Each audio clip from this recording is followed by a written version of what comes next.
तुमच्या छातीवर पाय ठेवून ठाकरे बंधू उभं राहण्याच्या मनस्थितीत आहेत. राज ठाकरे आणि उद्धव ठाकरेंच्या भेटीवरून संजय राऊतांचा एकनाथ शिंदेंवर नाव न घेता निशाणा.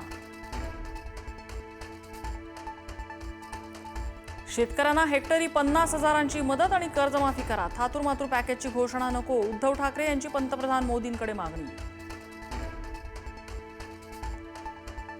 अमित शहांच्या वक्तव्याने मुख्यमंत्री फडणवीसांचा बुरखा फाटला. पूरग्रस्तांच्या मदतीबाबत अद्याप केंद्राला प्रस्ताव न पाठवल्याने राऊतांचा हल्लाबोल. तर शिर्डीच्या सभेसाठी खर्च केलेले कोट्यवधी रुपये नुकसानग्रस्तांना का दिले नाहीत, राजू शेट्टींचा प्रश्न. भुजबळांकडून अजित पवारांना संपवण्याचा डाव. मनोज जरांगे यांचा भुजबळांवर गंभीर आरोप. तर अजित पवारांना कुणीही संपवू शकत नाही, भुजबळांचं प्रत्युत्तर.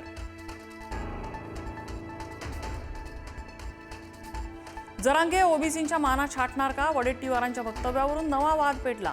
वडेट्टीवारांचा जातीय दंगली घडवून आणायचा प्रयत्न. जरांगे भडकले तर जरांगेंचा अभ्यास किती, ज्ञान किती, भुजबळांचा उपहासात्मक टोला.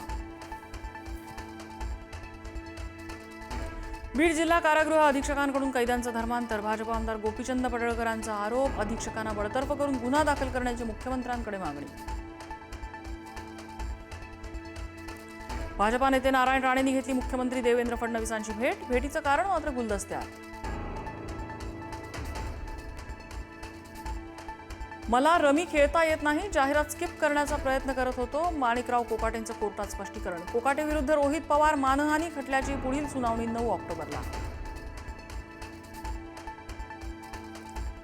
भावाला मी वशिलानं नोकरी लावली. मंत्री संजय शिरसाट यांचं भर सभेत वक्तव्य. शिरसाट पुन्हा वादात यायची शक्यता.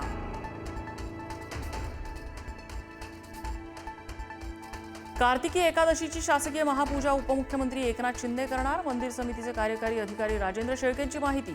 कार्तिकी एकादशीला शिंदे करणार सपत्नीक पूजा. यंदाच्या दिवाळीला आनंदाचा शिधा मिळणार की नाही, गोरगरिबांना चिंता. आर्थिक चणचणीमुळे राज्य सरकारची आनंदाचा शिधा योजना बारगळल्याची चिन्ह.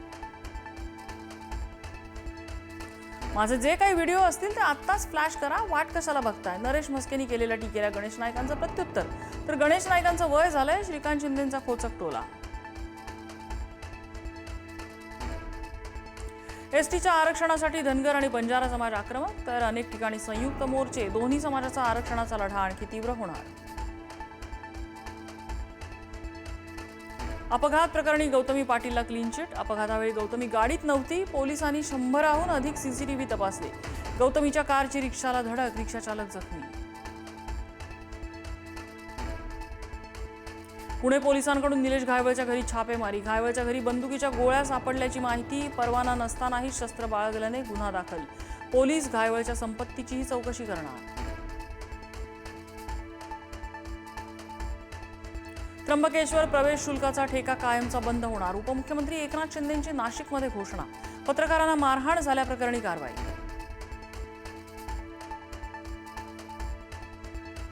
कफ सिरपग्रस्त 14 मुलांवर नागपुरात उपचार सुरू. 3 मुलं व्हेंटिलेटरवर.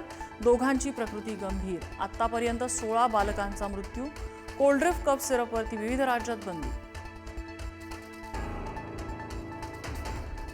ओंकार हत्तीला पकडण्यासाठी वनताराची टीम सिंधुदुर्गात. कळपापासून दूर झालेल्या ओंकार हत्तीने परिसरात धुमाकूळ. नागरिकांमध्ये भीतीचं वातावरण.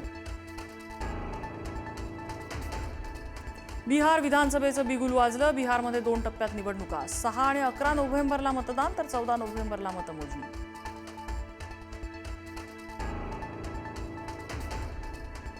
एआयमुळे जगभरात तब्बल 9 कोटी लोकांच्या नोकऱ्या धोक्यात. वर्ल्ड इकॉनॉमिक फोरमच्या फ्युचर ऑफ जॉब्स रिपोर्टमध्ये धक्कादायक निष्कर्ष. मात्र एआय तंत्रज्ञानामुळे 17 कोटी नव्या संधी निर्माण होण्याचाही अंदाज.